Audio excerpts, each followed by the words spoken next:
Welcome back to Explaining Everything, the channel where we dive into the stories and mysteries behind everyday things.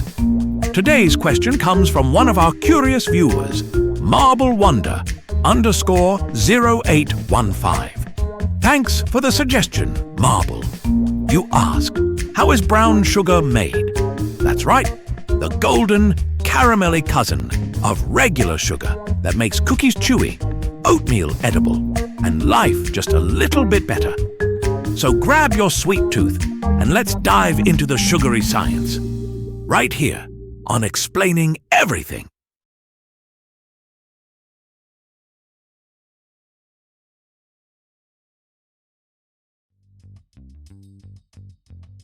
First things first, what even is brown sugar? Is it just sugar that's been sun tanning? Is it naturally brown, like some fancy organic Himalayan thing? Nope. Brown sugar is basically regular white sugar that decided it wanted to be more interesting and joined the drama club. Technically speaking, brown sugar is sucrose, same as white sugar, but with one key difference: molasses. Yep, the sticky, syrupy stuff your grandma might use in holiday baking is what gives brown sugar its color, flavor, and slightly smug attitude. Molasses is a byproduct of the sugar-making process, and depending on how much of it is added back into the sugar, you get either light brown sugar or dark brown sugar. More molasses, more drama. And just in case you thought the molasses was tossed in haphazardly, nope! It's a carefully measured reunion. Think of molasses as the bold best friend in a romantic comedy, always popping in at the right moment to add depth, complexity, and just a little stickiness to the situation. So, how does it come to be? There are two ways to make brown sugar. Option A, the remix method. This is the most common method in modern factories. They take refined white sugar, clean, pure, a bit boring, and mix in a calculated amount of molasses. Think of it as the sugar industry's version of a glow-up montage. The result is a consistent, fluffy product that's easy to package and use in all your recipes. This remix method is why store-bought brown sugar tends to clump together like it's emotionally needy. Blame the molasses. Option B, the old-school method. In some places, brown sugar is made by simply stopping the refining process early, so some of the natural molasses stays put.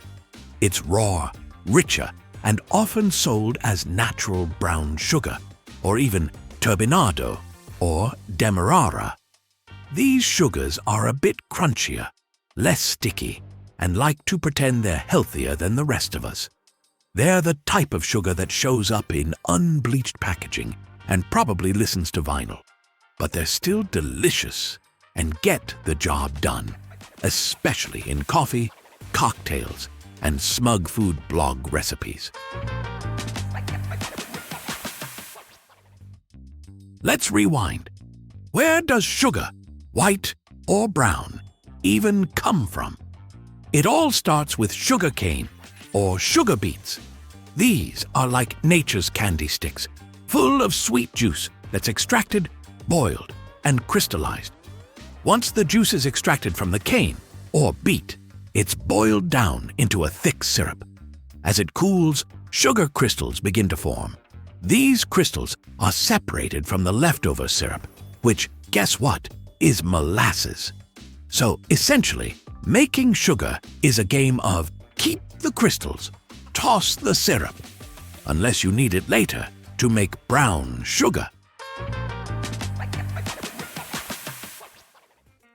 Ever opened your pantry only to find your brown sugar has turned into a brick?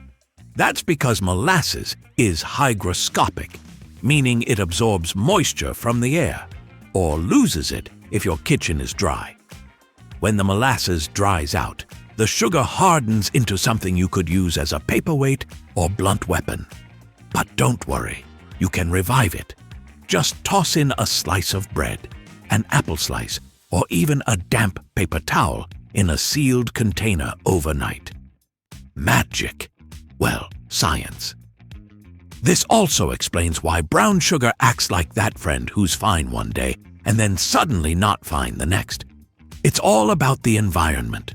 Store it in a tight, airtight container unless you want your sweetener turning into a brick of resentment. The great myth: brown sugar is the healthy sugar. Let's clear this up. Brown sugar does have slightly more minerals because of the molasses, tiny amounts of calcium, potassium, and iron. But unless you're eating it by the shovel, which let's not, the health benefits are negligible.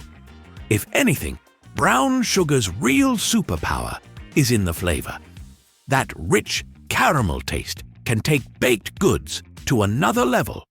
It also adds moisture, which is why your cookies stay chewy instead of turning into sugary frisbees.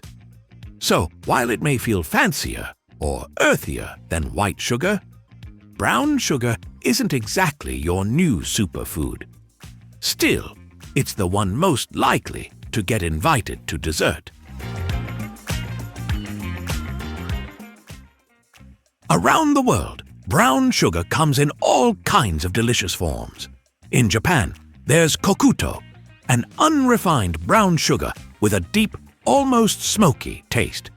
In the Caribbean, muscovado sugar rules the kitchen with its rich flavor and dark color. In Latin America, piloncillo or panela is common, a cone-shaped block of unrefined sugar that you have to grate or chop before using.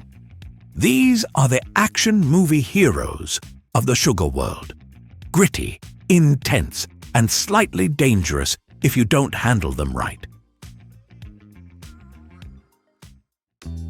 So there you have it, brown sugar, the sweet little enigma that goes from field to factory to your cookie jar. Whether it's refined with added molasses or left naturally dark and mysterious, it's here to sweeten your life, one soft batch treat at a time. Next time someone tells you sugar is boring, hit them with a fun fact about molasses and watch their eyes glaze over like a donut. Brown sugar might be sweet, but it's also got layers, like ogres and onions and caramel-flavored plot twists. If you like this video, hit that like button and subscribe. Also, if you have suggestions for our next video, feel free to share them in the comments below. We'll be sure to give you an acknowledgement for your contribution. Thank you for tuning in and join us next time here in the channel that answers all the why, what, who, where, and how questions you've always wondered about here on Explaining Everything.